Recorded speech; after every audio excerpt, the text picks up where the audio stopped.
Hey everyone, and welcome to our deep dive today. We're going to be looking at two really fascinating channeled works, How the Heart Cries Out and The Law of One. And you know how sometimes you read something and it just clicks?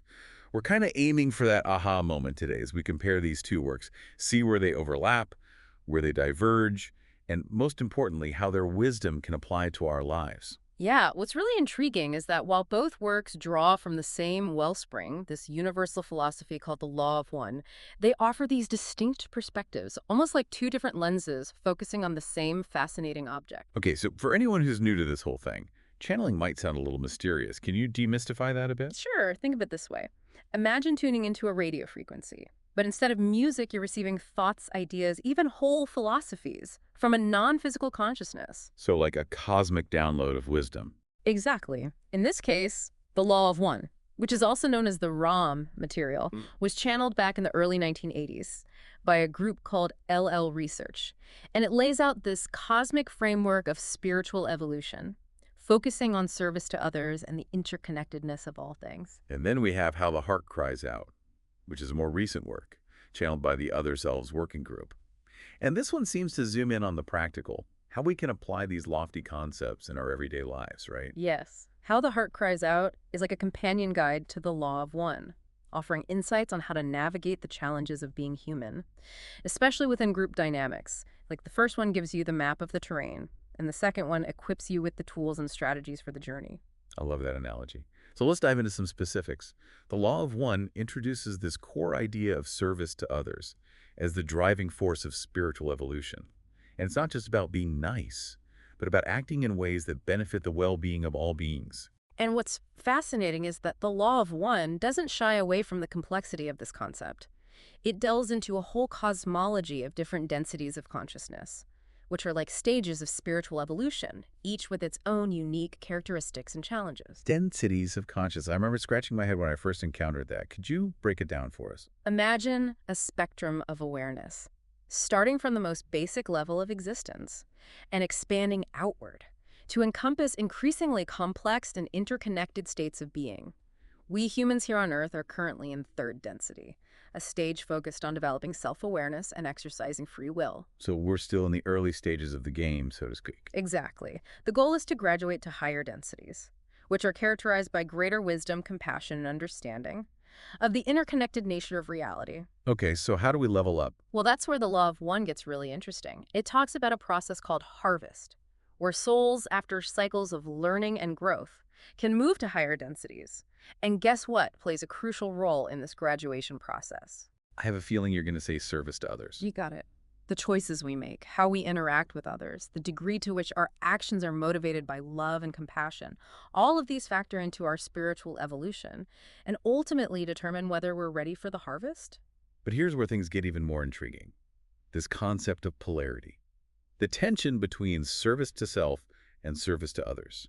Both the Law of One and How the Heart Cries Out touch on this dynamic. What's your take on that? It's a fundamental principle woven into the fabric of creation. Think of it as the engine that drives our choices and ultimately shapes our spiritual growth. The Law of One provides this cosmic view of polarity, explaining how it influences the evolution of entire civilizations. And How the Heart Cries Out brings it down to earth, Yeah, focusing on how this polarity plays out in our relationships, yeah. our communities, and even within ourselves. Exactly. It highlights how our daily interactions, the seemingly small choices we make, all contribute to the larger tapestry of our spiritual evolution. This is where I start to see how these two works complement each other so beautifully.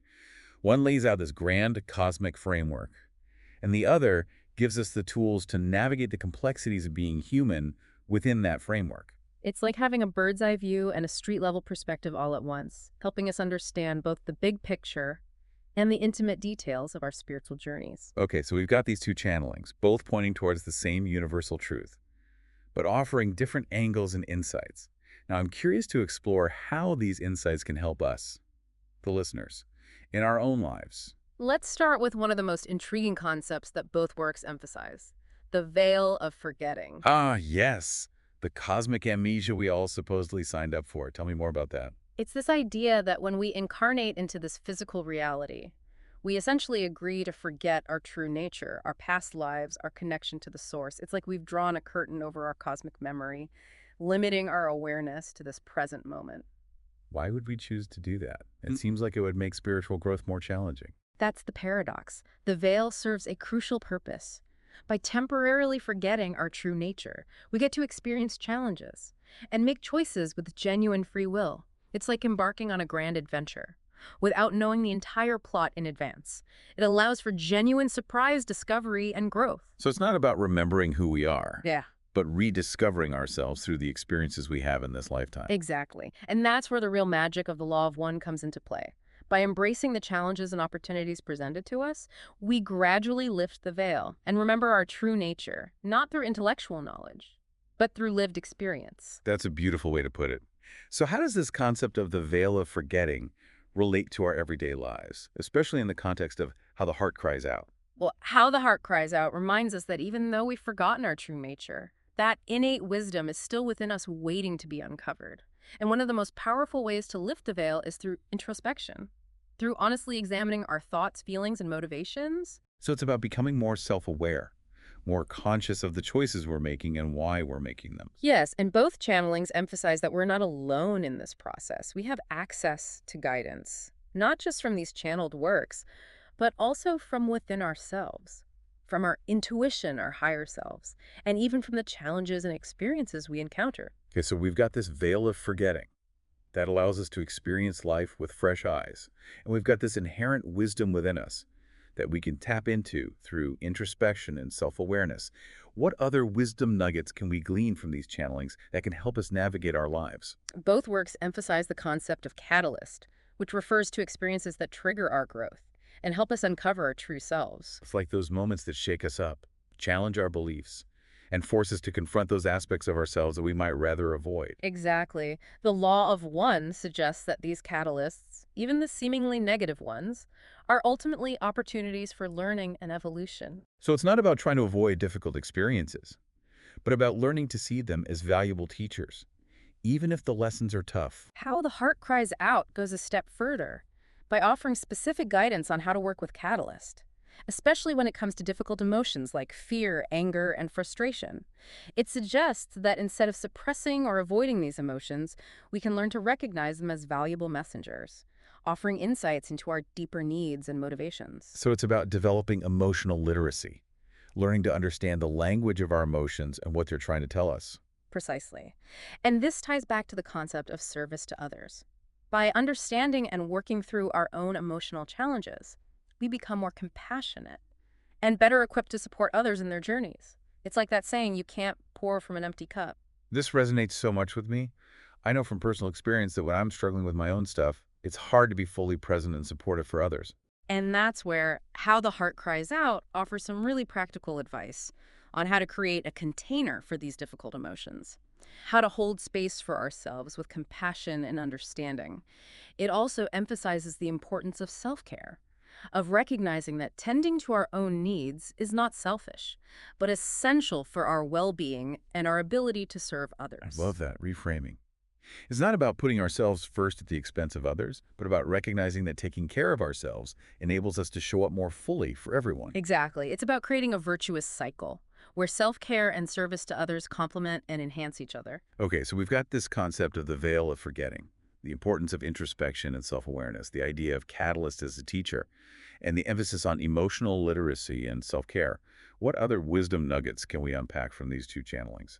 Well, both works highlight the importance of understanding and working with our energy centers, often referred to as chakras. Oh yes, the chakras. I've heard about them, but honestly, I've always found them a bit esoteric. How do they fit into the Law of One framework, and what practical relevance do they have for us? The Law of One describes these energy centers as swirling vortexes of energy that correspond to different aspects of our being: physical, emotional, mental, and spiritual. They act as conduits for the flow of life force energy through our bodies. So they're not just these abstract concepts, Yeah. but vital components of our overall well-being. Exactly. And what's fascinating is that both the Law of One and How the Heart Cries Out suggest that blockages or imbalances in these energy centers can manifest as physical, emotional, or even spiritual challenges. So like an energetic traffic jam that can throw our whole system out of whack. You could say that. And that's where practices like meditation, visualization, and energy healing come in. These techniques can help us clear blockages, balance our energy centers, and enhance the flow of life force energy through our bodies. That makes sense. So it's not just about working on ourselves at the mental and emotional levels, but also addressing the energetic foundations of our being. Precisely.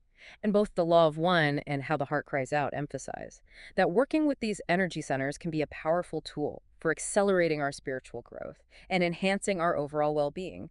They can help us cultivate qualities like love, compassion, clarity, and intuition, which are all essential for navigating the challenges of third density and evolving towards higher states of consciousness. Okay, I'm starting to see how all these pieces fit together. The veil of forgetting catalyst, emotional literacy, self-care, and now these energy centers. It's like we're building a toolkit for navigating the human experience and evolving consciously. That's a great way to put it. It's about recognizing that we have agency, that we're not just passive recipients of fate, but active participants in our own evolution. And these channelings offer practical guidance and wisdom that can empower us to make conscious choices that align with our highest potential. I'm sensing a theme emerging here. This idea of empowerment, of taking ownership of our spiritual growth and becoming co-creators of our reality. You're picking up on a key thread running through both of these works. It's this idea that we're not just here to learn and evolve, but to contribute to the evolution of the collective, to play a part in creating a more harmonious and loving world. That's a powerful thought. So how do we do that? How do we move from personal transformation to contributing to the collective good? That's a great question, and I think it's a perfect segue into exploring the next layer of wisdom these channelings offer, particularly how the heart cries out with its focus on group dynamics and what it calls coordinated creatorship. Ooh, coordinated creatorship. That sounds intriguing. I'm ready to dive into that. Let's explore that further and what it calls coordinated creatorship. Ooh, coordinated creatorship. Now that sounds intriguing. I'm ready to dive into that. It's about recognizing the power of collective intention and action.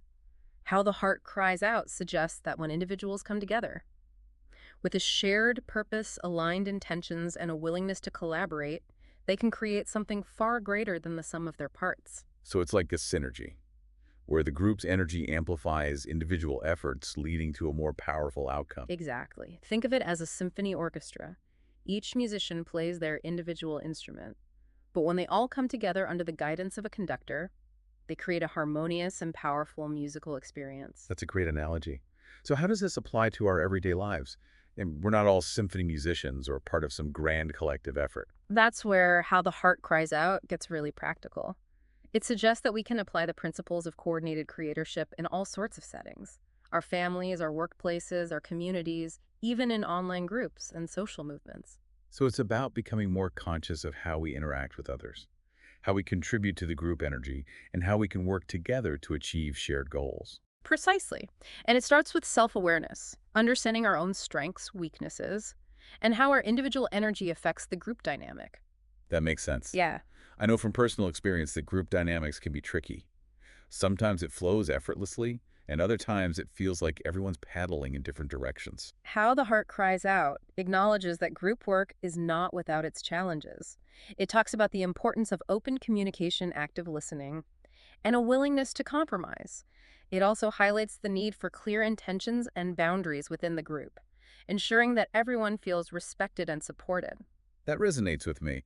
It's like creating a safe and supportive space where everyone feels empowered to contribute their unique gifts and talents. And that's where the magic of coordinated creatorship really shines. When individuals feel safe and supported, they're more likely to step into their full potential and contribute their best to the group effort.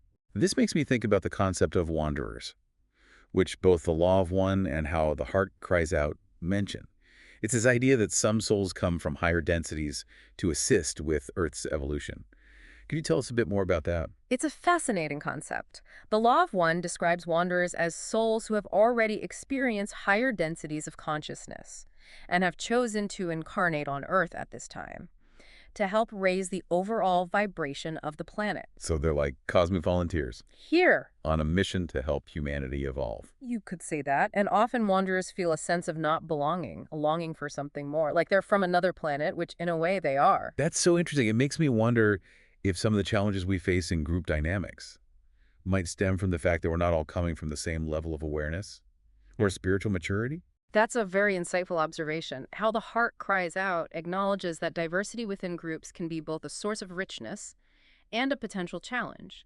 It encourages us to approach these differences with compassion and understanding, recognizing that everyone is on their unique path of evolution. So it's about honoring the individual journeys while also working towards a shared vision. Exactly. And that requires a willingness to move beyond judgment and embrace the principles of unity consciousness, recognizing our interconnectedness and the fact that we're all in this together. This makes me think about the power of choice, a theme that both channelings emphasize.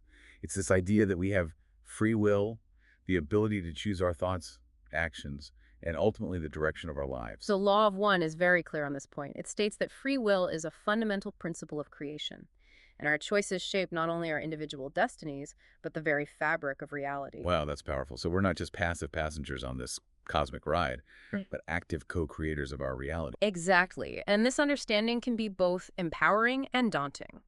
It means that we have a responsibility to make conscious choices that align with our highest values and contribute to the greater good. That brings us to the concept of harvest again. Both channelings talk about this process where souls graduate to higher densities, based on their spiritual evolution. How does our understanding of free will and the power of choice relate to this concept of harvest? The Law of One suggests that the harvest is not some predetermined event, but an ongoing process influenced by the collective choices of humanity. The choices we make both individually and collectively determine the direction of our evolution and the overall vibration of the planet. So we're not just working on our individual evolution, but contributing to the evolution of the entire planet. Precisely, and that's where the concept of coordinated creatorship becomes so crucial. By working together, aligning our intentions, and making conscious choices that benefit the well-being of all, we can create a more harmonious and loving world, one that is ready to graduate to a higher density of consciousness. That's a beautiful vision, but let's be realistic. The world can feel pretty chaotic and divided right now. How can we possibly create that kind of unity and harmony amidst so much conflict and suffering? That's where How the Heart Cries Out offers some really practical guidance. It talks about the importance of focusing on what we can control, our own thoughts, actions, and energy, and radiating that positive energy outward into the world.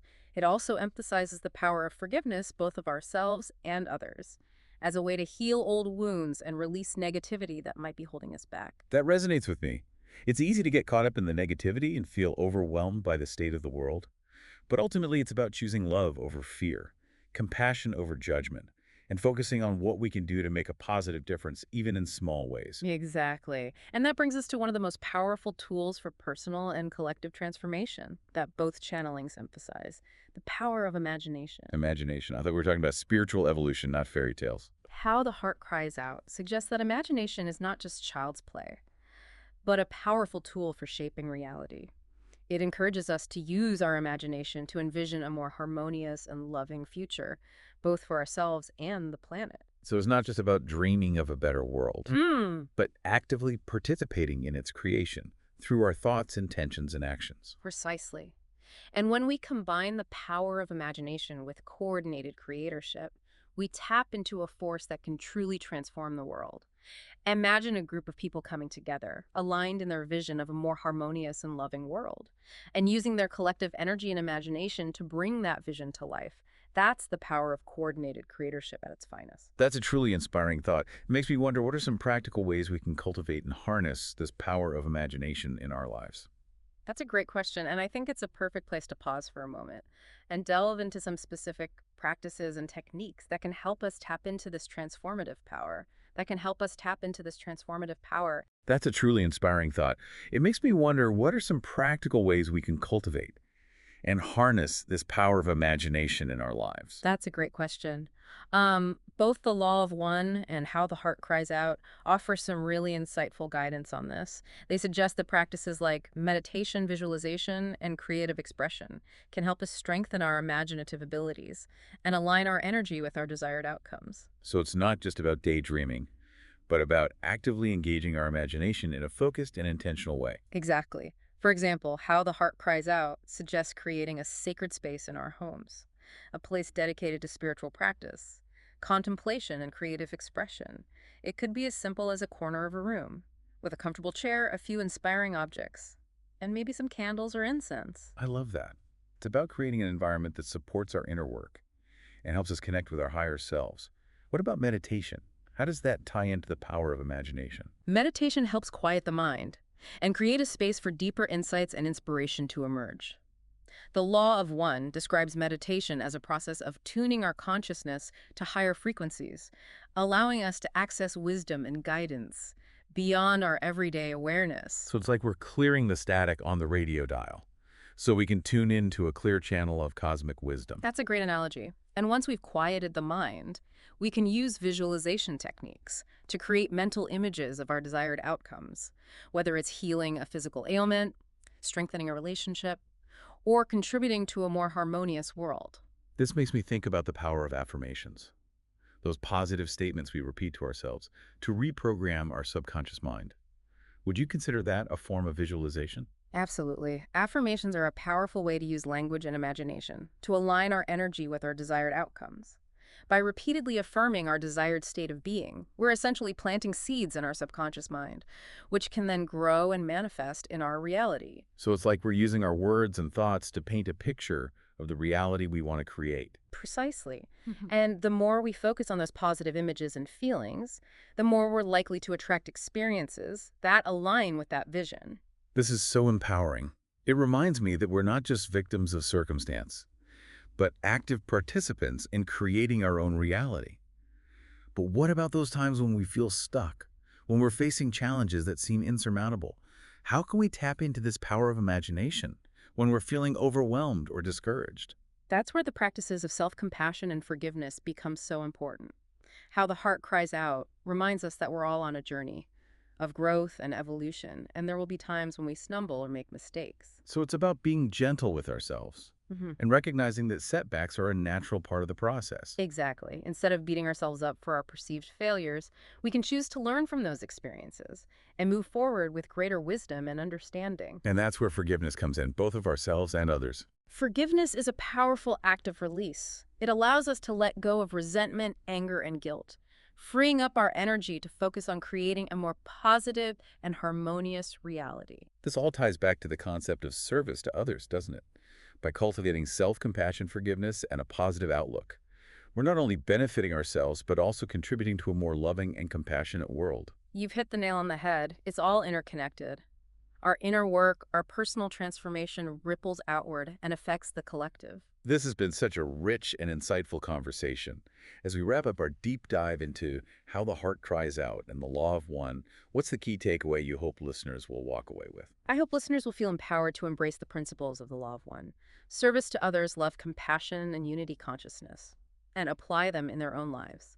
These channelings offer a wealth of wisdom and practical guidance for navigating the challenges of being human and creating a more harmonious and loving world. And remember, the journey of self-discovery and spiritual evolution is an ongoing one. It's about taking small steps each day, making conscious choices, and trusting the process. And if you're feeling called to explore how the heart cries out further, you can find more information on their website, which is linked in the show notes. It's been great exploring these ideas with you. Yeah, thanks for having me. And to all our listeners out there, thanks for joining us on this deep dive. We'll see you next time.